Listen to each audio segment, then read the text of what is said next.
Di balik namanya yang bergema, Nusa Kambangan menyimpan teka-teki besar di dalamnya. Di Pulau Selatan Jawa ini, orang-orang mengenalnya sebagai jeruji penjara super maksimum yang super ketat. Namun kini, muncul satu pertanyaan yang menggelitik. Siapakah yang akan menentukan masa depan Nusa Kambangan? Apakah kawasan yang dulu dijaga sebagai benteng perlindungan dari bencana ini justru akan kehilangan hak-hak penduduknya? Di satu sisi wacana kemajuan dengan industri besar, di satu sisi lainnya nasib nelayan dan petani yang hidup di pesisir. Jadi, manakah yang akan lebih dominan? Sebuah pertarungan tak terlihat ini sedang beruap di bawah permukaan tenang Laut Nusa Kambangan, yang memaksa kita bertanya, bagaimana kita menjaga keadilan bagi mereka yang menempati pulau ini? Iya, mari kita telusuri.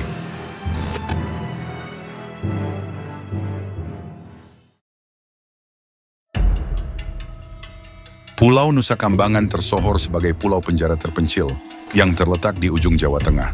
Sejak era Hindia Belanda, pulau ini dinyatakan terlarang dan dijadikan penjara bagi narapidana kelas kakap. Dan kini di Nusa Kambangan berdiri beberapa lembaga pemasyarakatan berkeamanan super tinggi. Bahkan tempat ini disebutnya sebagai Alcatraznya Indonesia, karena isolasi super ketatnya. Reputasi pulau ini melampaui hanya sekadar penjara. Kisah kelam di masa lalunya yang terus membayang di setiap benak orang. Mulai dari tahanan politik zaman Soeharto yang tidak diadili, hingga rumor penyiksaan kejam dan eksekusi mati yang hanya sekejap dalam senyap. Di antara jeruji besi dan kisah-kisah kriminalnya, misteri kelabu Nusa Kambangan ini selalu diselimuti keheningan. Namun di balik jeruji dan tembok beton itu juga, di pulau ini ternyata tersembunyi sebuah keindahan alam yang mempesona. Nusa Kambangan sebenarnya adalah cagar alam, dihiasi dengan laut biru jernih dan pantai berpasir putih halus. Sebuah surga tersembunyi bagi para pecinta alam. Hutan tropisnya yang lebat menyimpan flora dan fauna langka. Misalnya pohon endemik pelahlar yang hanya tumbuh di pulau ini. Serta menjadi rumah bagi satu spesies buas penjaga hutan ini, salah satunya yaitu macan kumbang, yang keberadaannya kini sangat terancam. Hal ini menunjukkan kontras antara sejarah kelam dan pesona alam di Nusa Kambangan yang menciptakan atmosfer dramatis, sebuah pulau bayangan di mana kecantikan dan kerapuhan hidup beriringan.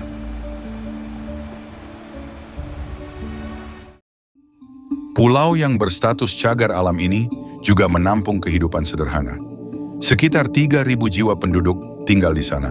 Kebanyakan dari mereka adalah nelayan tradisional dan petani karet atau jati yang diwariskan turun-temurun dari generasi ke generasi. Namun kini nyaris luluh lantah karena aktivitas penebangan liar dan tambang kapur. Air tawar yang mengalir dari sumber-sumber alam seperti Jongorasu dan Masigit Sela yang kini juga mulai surut. Desa-desa kecil mereka menempel di ujung pulau, memandang segara anakan yang memisahkan Nusa Kambangan dengan daratan mereka. Di hutan lebatnya, dulu banyak dihiasi flora khas Nusantara, seperti pepohonan pelahlar dan keben yang langka. Negeri yang semula dianggap surga hidup bagi para pendatang ini, perlahan menunjukkan retakan. Abrasi pantai bertambah, habitat laut berubah, dan pulau hijau itu kini diselimuti bayang-bayang cerita kelam dan harapan kecil warganya. Kabar isu besar itu sudah berembus di lorong-lorong desa. Warga Kampung Lancang, Kampung Laut, dan Bon Sayur mulai saling berbisik was-was. Puluhan laporan terdaftar ke pemerintah. Di antaranya aduan penduduk Bon Sayur yang menuduh ada aktivitas penambangan kapur untuk pabrik semen di dekat kampung mereka.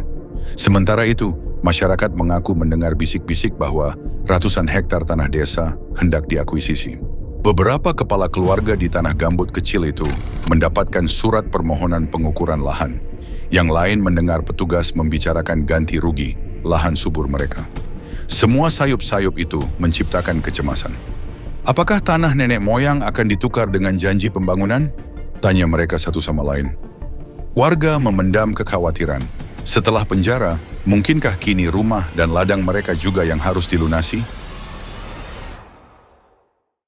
Kepastian izin pun mulai muncul. Misalnya terungkap bahwa BUMN Semen, mantan Holcim, sudah mendapatkan izin tambang batu kapur di Nusa Kambangan sejak 2015. Tanpa sosialisasi yang jelas, desas-desus pengusiran mulai menggelayuti kampung, menimbulkan kecemasan. Apakah bayang-bayang penggusuran itu lebih nyata daripada jemari di jeruji sel tahanan? Cerita kemajuan kian runtuh satu persatu. Sekian dekade pertambangan kapur di Bukit Nusa Kambangan diklaim sebagai sumber devisa lokal, namun harganya mahal sekali. Para ahli lingkungan sempat memperingatkan, ribuan hektar hutan lebat rusak parah akibat peledakan batu kapur untuk semen. Tambang yang dulu tersembunyi, kini membentuk lubang-lubang gundul yang tak kunjung direklamasi. Bahkan sebuah cagar alam seluas ratusan hektar ini, kini rusak parah hingga setengahnya hilang. Warga merasakan getaran harga itu setiap hari. Saat perusahaan membentangkan narasi pembangunan, Pak Hasan teringat sawah mereka yang dulu subur mulai ditutupi debu. Mata air yang dulu memadahi 4 desa kini menurun debitnya. Suatu malam, ketika bom peledakan kapur berdentum di ujung hari, perahu nelayan miring keriak, ikan-ikan sehat perlahan pergi. Sementara, pemerintah daerah menggambarkan dilema. Jalan terbuka memberi pendapatan, namun mengancam kelangsungan pulau. Ketika seorang warga pesisir menyimpulkan betapa pulau ini tak lagi ramah kepada siapapun, sulit disangkal ia berbicara mewakili alam yang memprihatinkan. Inilah harga yang harus dibayar. Pasir di pantai terkikis, hutan menipis, sumber air menciut, ketika paket kemajuan dibungkus dengan ledakan dan konveyor.